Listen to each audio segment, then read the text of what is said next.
Welcome, ladies and gentlemen, to another Behind the Scenes. We are back this time with Backlash in this final season of Universe Mode. And we're going to talk about how all the decisions were made. I try to refrain from revealing too much about the future. But, this is like going to go step by step. I'm going to try to refrain from going on long tangents explaining the whole backstory if I already have in a previous video. Like if this is a carry-on from the previous pay-per-view or something like that, it's kind of like, alright, watch the last one if you want to hear about how that went. But nevertheless, so kicking off Backlash, episode 31 of season 6, which is episode 361 of the series. We had the Hardcore Championship kicking off. Ricochet, the champion. He defended it against Davis, King of Raw as well. Both of them are on the red brand. Tyler Bate and Arlington of SmackDown.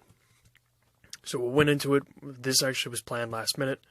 I had Ricochet slated, but I didn't have the choice of who I wanted to, so I literally chose it before the show just started. I threw in those three because I figured that it could be a great match, and it was. It was a fun, good start to the show. That was pretty much it. Ricochet retained. He carries on the title to Raw. So we'll see what happens from there.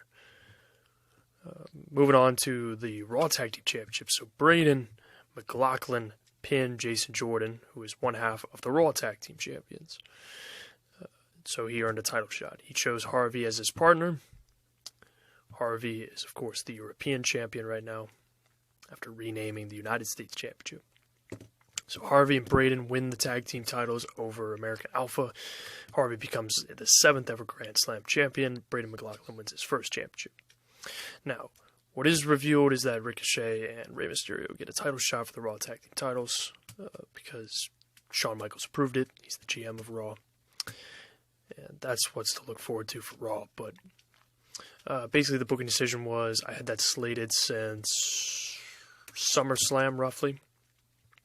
I had that figured out that it was originally going to be Ricochet and Harvey, but then I decided, you know what, we'll go with Braden and Harvey because Harvey's already put him over before.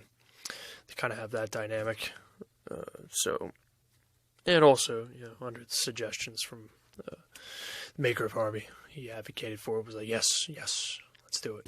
So I was like, why not? So they win the Raw Tag Team titles. We got new Raw Tag Team champions.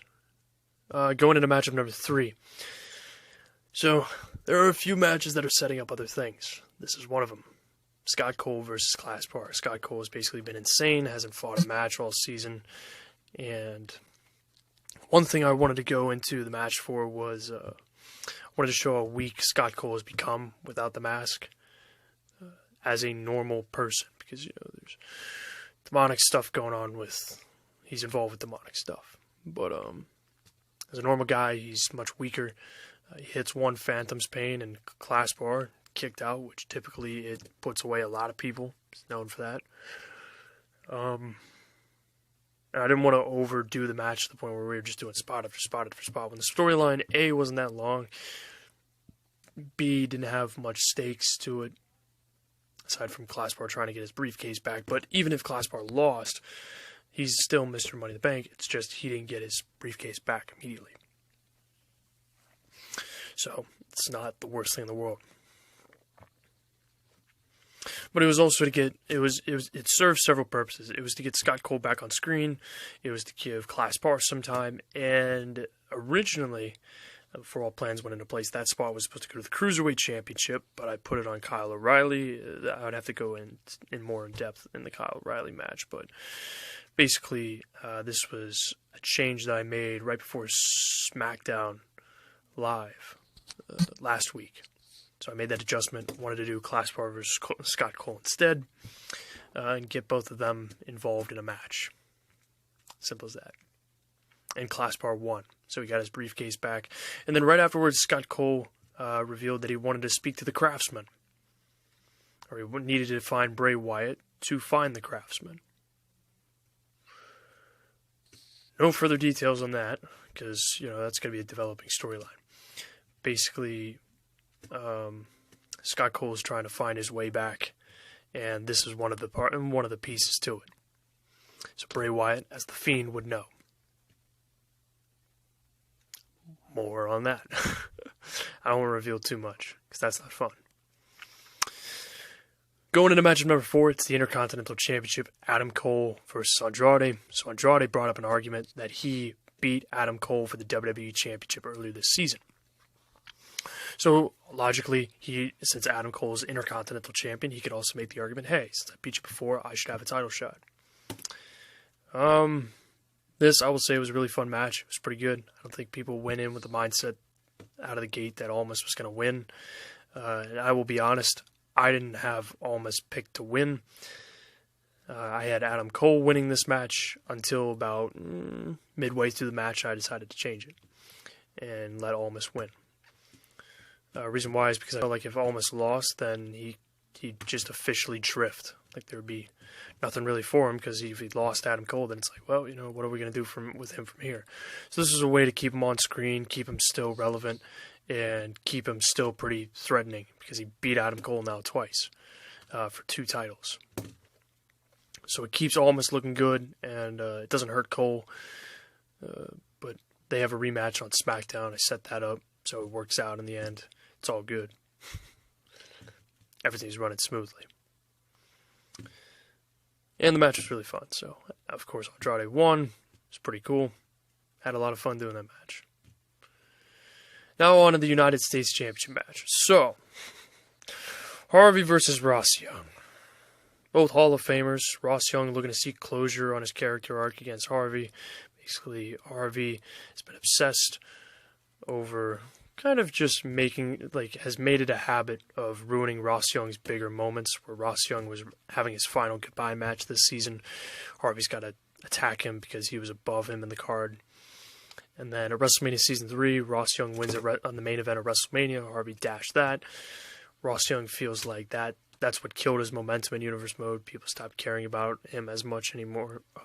They stopped caring about him as much thanks to that match. So for Ross Young, it was a bit of redemption for him, trying to get back at Harvey and trying to win the championship, bring it back to just being the United States title. And I wanted to do a different stipulation because there was a bunch of one-on-one matches, so I was like, you know what? Steel cage. Honestly, the steel cage match wasn't bad. It wasn't great. It wasn't as good as Adam Cole versus Andrade, in my opinion. It dipped down, brought back up. The ending was a little dorked up, so I wanted to do a leap off the ropes with the elbow, and then I was going to hit the finisher. I was going to have Harvey kick out. He was going to do 1 or 2 moves and then hit his finish or something like that. That's what I had planned. That didn't happen.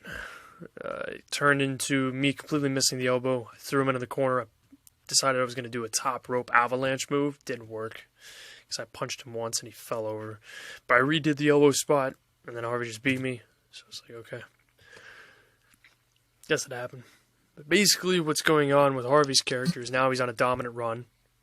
And what's brilliant is I have slowly turned people against him. It is great. I don't think people were initially happy about his return anyways, but he's starting to beat people. People don't like that. People are turning on him. People are booing him. This is great. He's a heel. And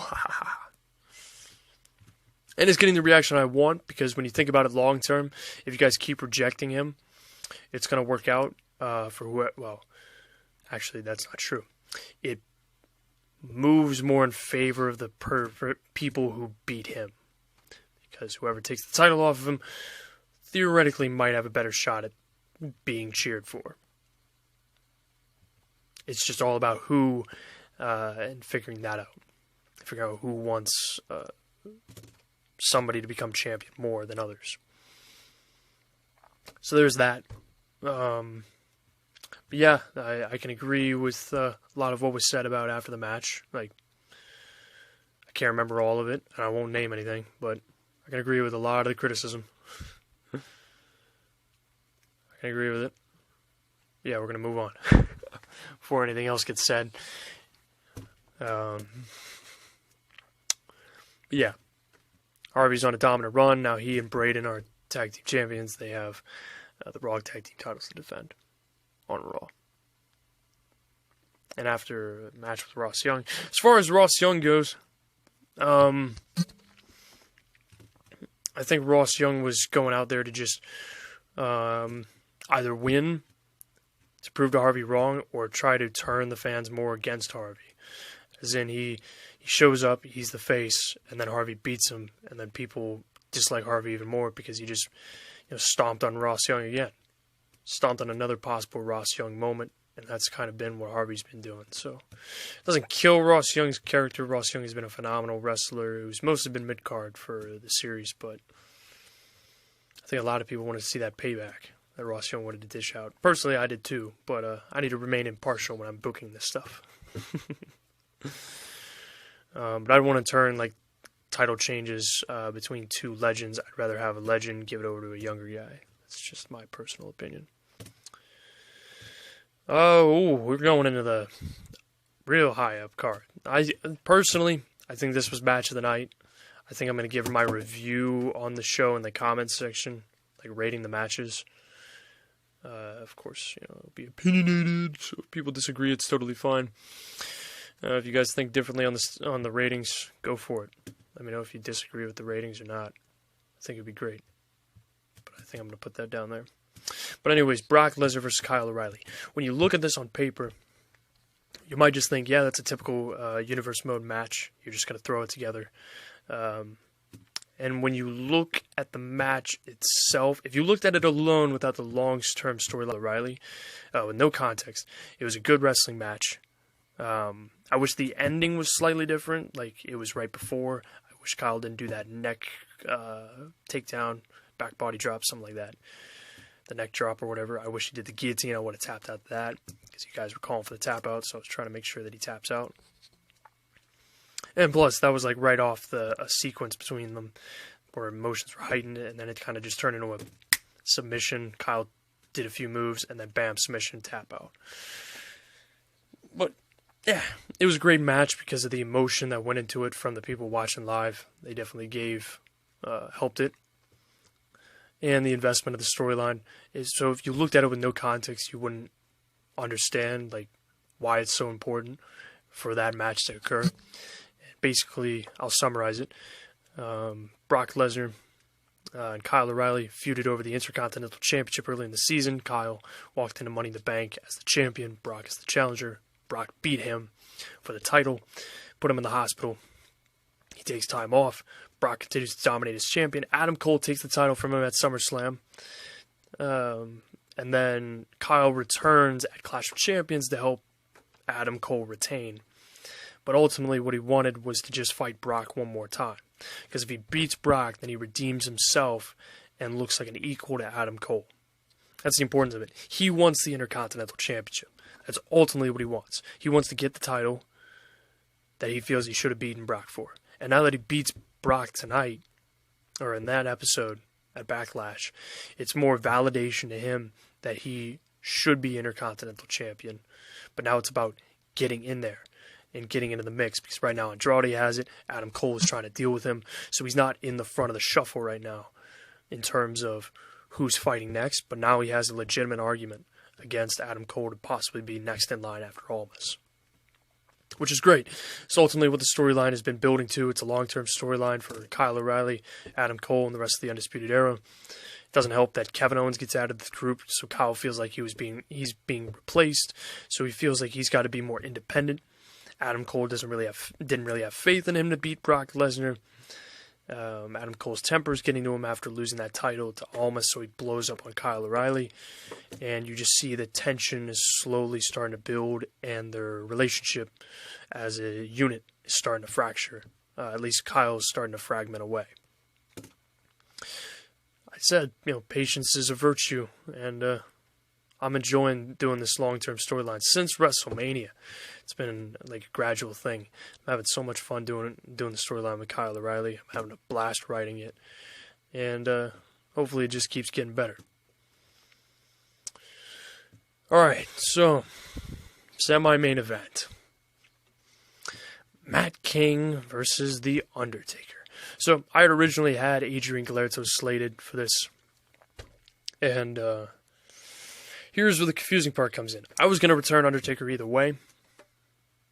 But it was either do it here or I had Triple H announce Undertaker as the mystery opponent for whichever GM between Tyler Wolf.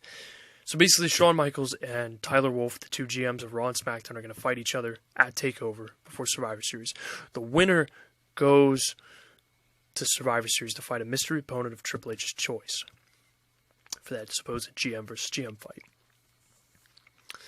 I originally was going to have on SmackDown Triple H announce that Undertaker was going to be the opponent, and that's where The Fiend attacks. But I reconsidered, thinking that that kind of just, I don't know, it just didn't feel as good to me. So I was like, you know what? Even if I did if I hold off on Galerto, I still have a show that I plan to have him use his rematch clause on. It's not immediate, but he will still use his rematch clause down the road for the championship. And to be honest, I sat there thinking, you know what? I already had a phenomenal match with Galerto on the last SmackDown to win the title.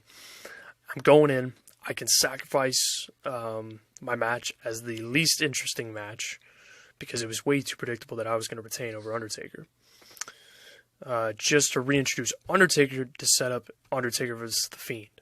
Because that was going to happen either way to set it up for Survivor Series. It was just how I executed it, so I decided to take a different approach and sacrifice my spot on the card. Plus, I figured I wouldn't even top the momentum that Kyle and Brock had or the excitement for Blake Daniels versus Jamie, so I figured I'd kind of be the downhill, kind of like everybody recharges their batteries for the main event. So that's what I figured my role was going to be anyways. So I just decided that it was going to be Undertaker versus Matt King. And that's what happened. It wasn't that good of a match. It's going to sound harsh. Actually, it's not. It's me. I think it was the worst match of the night, just because it was way too predictable that I was going to win, so there wasn't any real energy there or investment. There was, because people were watching, but there wasn't real excitement for it, like, ooh, who's going to win? Because you kind of just figured, no way Matt King's losing. Which is fine, because I think it was way too predictable anyways that it was going to be Matt King versus Kevin Draco on next SmackDown. So I just decided to roll right into it and say, you know what? I'll set up somebody else's match for Survivor Series. At the same time, I get a title defense. And I'm full cleared for Kevin Draco versus Matt King, which is the headliner for the SmackDown show for Survivor Series. So I figured there was going to be a lot of controversy behind the choice instead of Galerto, but I was like, you know what? I'll roll with it. I just hope that everybody just takes the time to understand that it was to set up the Fiend versus The Undertaker. It had nothing really to do with my previous history with the Undertaker, although it played into it. And the role and the story fit well because Undertaker showed in the match that he's aging. He's not as good as he used to be. He's rusty in the ring. The match wasn't too good. So, undertoning story, I guess. Dang it. I have something in my throat. It just hurts from all the commentating earlier. But then, so yeah, there was that. Which I wasn't too upset about. Actually, I wasn't upset at all. I knew what I was doing. I was just worried that people were going to completely reject it and be like, no, it's stupid. We reject this match. Why are you wasting your match on this? It's like, well, it's to set up the Fiend, who hasn't really been doing much, and it's to bring the Fiend back on screen. I can't talk too much more about that feud with him and The Undertaker because it goes into Survivor Series, and there's more plans in the future. So you just have to wait for me to talk about the rest of it when we do the Survivor Series breakdown video, or see it, which is 5 episodes away. So we go to the main event.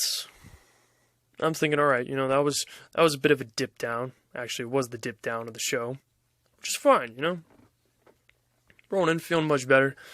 Like, we got this. I'll do some magic with Blake Daniels versus Jamie. Had a bit of a rocky start. Had a few botches in between. Definitely didn't have the same emotion as Kyle O'Reilly versus Lesnar. But the investment was there just as much because it was the Universal title. Blake Daniels goes in as the champion. Walks out still the champion. And we got the 5th match between him and Jamie.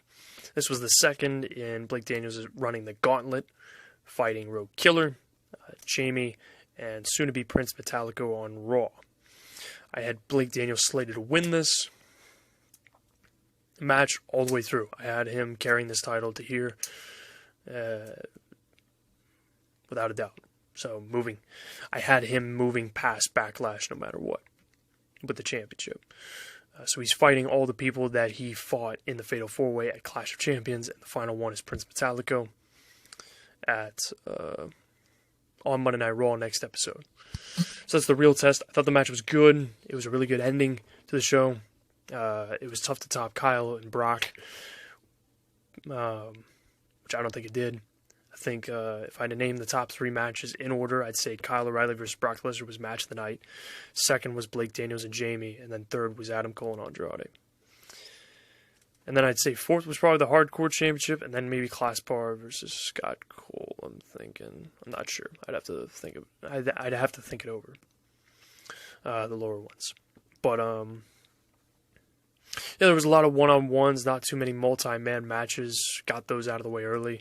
This was more of a story-driven or setup pay-per-view for Survivor Series, which ultimately was what it was. It's to set up the Raw and SmackDown before Survivor Series, because Survivor Series you're not really defending many titles, because it's a lot of fan service in the sense that it's Raw versus SmackDown.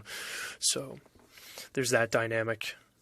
So Raw and SmackDown have to be the heavy hitters to set up the card for Survivor Series. So it was more loading up, so I'm loading up the matchups in the future more so than this card. So I was holding back with this card. But all in all, I'd say it was a really good show. It was a ton of fun. There was certainly a few matches to enjoy. Blake Daniels versus Jamie was a really fun hardcore Extreme Rules match. It took a while at first, but we finally got some extreme spots in there with the ladder, the chair especially. Kendo stick, of course, was used at certain points. The table spot was really awesome. I don't know, there's things to really take away from it and enjoy. Certainly those 3 matches, in my opinion, were the great matches that were the highlights of the show. If you went back, I'd look for those 3 fights, because it was a ton of fun to do those. And the Hardcore Championship match was pretty fun, kickoff fight. But we'll see what we can do for Raw, SmackDown, NXT TakeOver, and Survivor Series. Still got to plan everything out, but that's a bit of an alarm bell for me. But I hope you all enjoyed the video. Let me know what you think, especially down in the comments below, what you thought of all the matches, the storylines, what you're enjoying so far, what you're hopeful to see in the future, where you want to see these feuds go from here, maybe predictions. I don't know. Talk. I'll answer. I'll read it. It's fun to have a conversation with it. I'm just telling you what all went behind the scenes, and then you guys can talk, ask more questions if you want to. I don't know. This is to help spark up conversations. But I hope you all enjoyed. Leave a like and subscribe to the channel, of course, if you choose. But most importantly, and as always, Pseudo Mad Army. I'll see you all next time.